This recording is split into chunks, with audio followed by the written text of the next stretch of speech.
자, 오늘은 그래서 문제가 되는 쟁점에 관해 파악할 수 있다라는 학습 목표를 가지고 공부를 해보도록 하겠습니다. 여러분들은 교과서 257쪽에 아는 것이 힘을 보시면 되겠습니다. 자, 주장하는 글을 쓰는 방법. 자, 몇 가지로 나와 있냐면 네 가지로 나와 있죠. 첫 번째는 의견의 차이가 드러나는 문제에 대해서 입장을 정리하기. 의견의 차이가 되는 그런 문제, 서로 다투고 있는 문제라고 해서 두 글자로 이야기한다면 그것을 뭐라고 하냐면 쟁점이라고 합니다. 사회적 쟁점에 대해서 그러면 사회적으로 논란이 되고 있는 문제 있죠. 그러니까 뭐 왈가왈부하는 이야기들, 예를 들면은 우리 학교에 교복을 입어야 되느냐 말아야 되느냐. 예전에는 교복 자유화가 있었을 적에 교복을 다시 사복에서 교복을 입자라는 주장이 있을 때 이렇게 왈가왈부했습니다.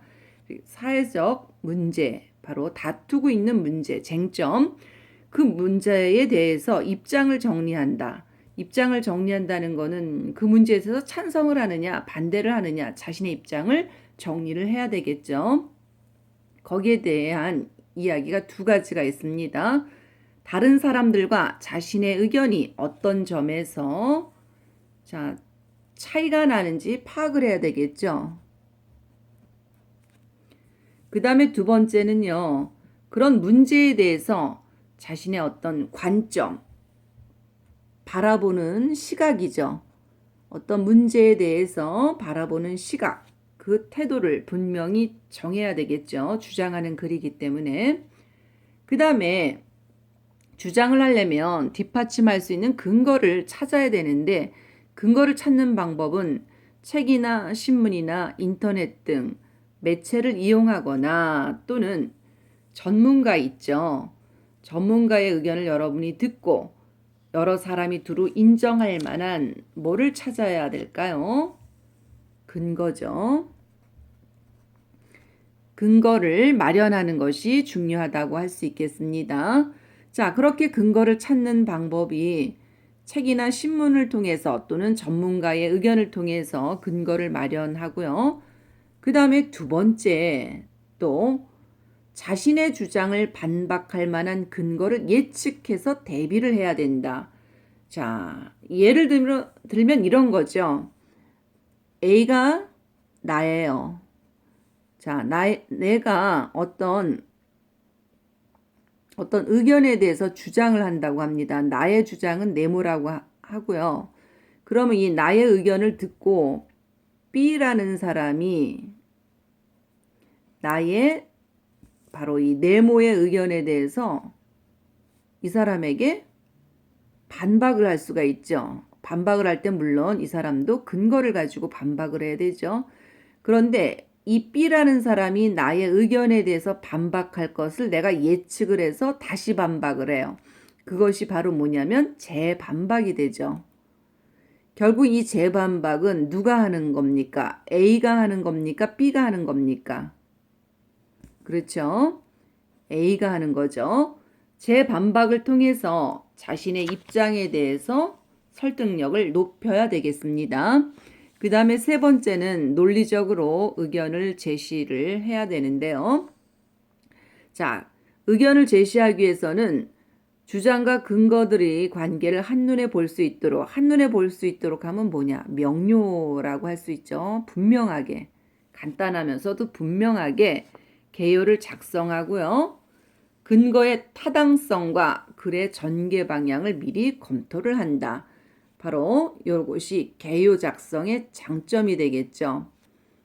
미리 검토하면서 논리적으로 의견을 제시하기 위해서 이런 미리 개요를 작성하는 것이 장점이 되겠습니다.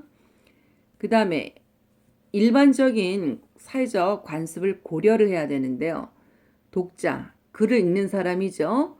그런 사람의 사회나 집단의 시대, 역사, 문화적인 관습을 고려하여 근거를 제시한다. 만약에 일반적인 질서나 풍습에 어긋나지 않는 근거를 제시하지 않으면 어떤 일이 벌어질까요? 내 의견이 어떤 A라는 나라에서는 전혀 먹히지 않아서 내 주장이 그 사람들에게 관철이 될 수가 없을 때가 있죠. 그래서 그 사람의 관습을 고려해서 어떤 주장하는 글을 써야 되겠습니다. 자, 그러면 주장하는 글을 쓸 때 유의할 점은 뭘까요? 주장을 명료하게, 이거는 명료가 뭐냐? 분명하게라 그랬죠. 독자가 글쓴이의 의도를 명확하게 파악하게 한다. 즉, 주장을 분명하게 드러내서 독자가 여러분의 의견을 갖다가 무엇을 이야기하는지 명확하게 파악할 수 있도록 해야 되겠고요. 두 번째는 근거의 타당성과 뭐가 있어야 되느냐? 믿을 만한 거. 그렇죠. 신뢰. 믿을 만한 근거가 있어야 되겠죠. 신뢰성이 있어야 한다. 어떤 근거가 막연하게 어떤 사람도 전문가도 아닌 다른 사람의 의견을 인용한다거나 그러면 안 되겠죠. 그 다음에 주장과 관련이 있고요. 그 다음에 뭐가 객관적으로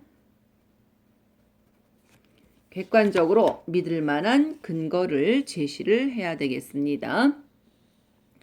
그 다음에 세 번째는요. 추론이라는 거는 뭐냐면요. 근거를 바탕으로 주장을 이끌어내는 과정이 되겠습니다. 추론을 제일 잘하는 직업이 어떤 직업일까요?